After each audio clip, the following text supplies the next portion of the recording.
নির্বাচনের বিষয়ে মোহাম্মদ ইউনূস বলেছেন যে ডিসেম্বর অথবা জুন 2026 এটা হচ্ছে সংস্কার কতটুকু হবে কিভাবে হবে সেটার উপর নির্ভর করবে। আমি মনে করি যে এর ভিতরে আমরা সীমিত রাখি আর কি। এর বেশি উচ্চাশা সরকারের ভিতর থেকেও নাই। আর এটা নিয়ে ধোঁয়াশারও কিছু নাই যে কবে নির্বাচন হবে, নির্বাচন দিবে কি দিবে না সরকার। অবশ্যই নির্বাচন হবে ডিসেম্বর জুন, দুইটা টাইমলাইন আছে, এই টাইমলাইনের ভিতরে হয়ে যাবে। এটা একেবারে এই কথার বাইরে হয়তো সরকার যাবে না। এটা হচ্ছে আমাদের দিক থেকে আমাদের পর্যবেক্ষণ।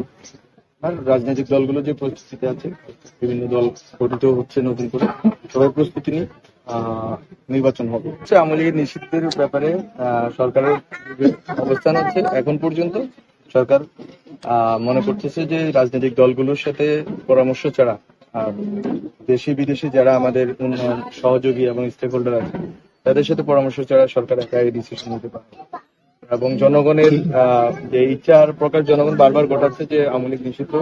আমরা মনে করি যে সরকার সবার সাথে পরামর্শ পর্যালোচনার ভিত্তিতে একটা সিদ্ধান্ত নেবে। আর গণতন্ত্র সংস্কারের প্রতি কমিশনের যে পর্যালোচনা হবে সবগুলো স্টেক হোল্ডারদের সাথে বসে। তার পরবর্তীতে যতটুকু আমাদের সময়ে করা সম্ভব সেটুকু আমরা করে যাবো সংস্কার। বিশেষ করে বেতন ভাতার বিষয়টা আছে, খুবই এটা সিরিয়াস ইস্যু। আর মালিকানার ইস্যু আছে, মিডিয়া মালিকানার বিষয়। এই দুটো ইস্যু আমরা মনে করতেছি গুরুত্বপূর্ণ। এর বাইরে হচ্ছে যে আমার মন্ত্রণালয়ের অধীনে যে প্রতিষ্ঠানগুলো আছে এগুলো এক ধরনের সংস্কারের বিষয় আছে, কোনোটা মিলিয়ে ফেলার বিষয় আছে, একসাথে অ্যামালগামেশনের বিষয়, সেগুলো আমরা পর্যালোচনা করবো। আরো মিটিং হবে, আরো পর্যালোচনা এবং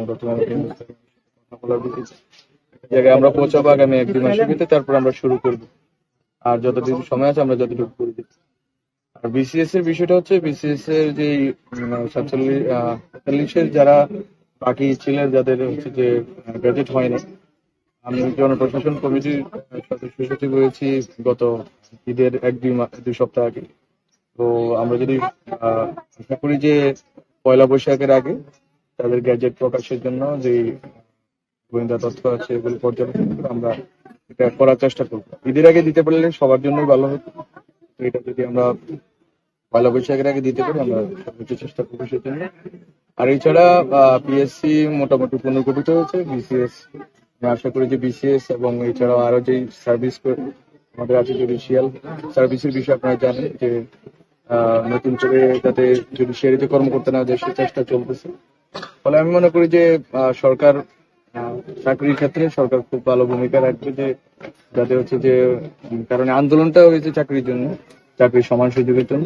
ফলে তো সরকারি যতগুলো চাকরি আছে এগুলো আমরা বারবার কথা বলেছি ক্যাবিনেটে বসে, চাকরি যাতে সুযোগটা সবার জন্য সমান থাকে এবং খুব দ্রুততার সাথে যাতে এটা সম্পাদিত হয় সেটা আমরা সর্বোচ্চ চেষ্টা করি।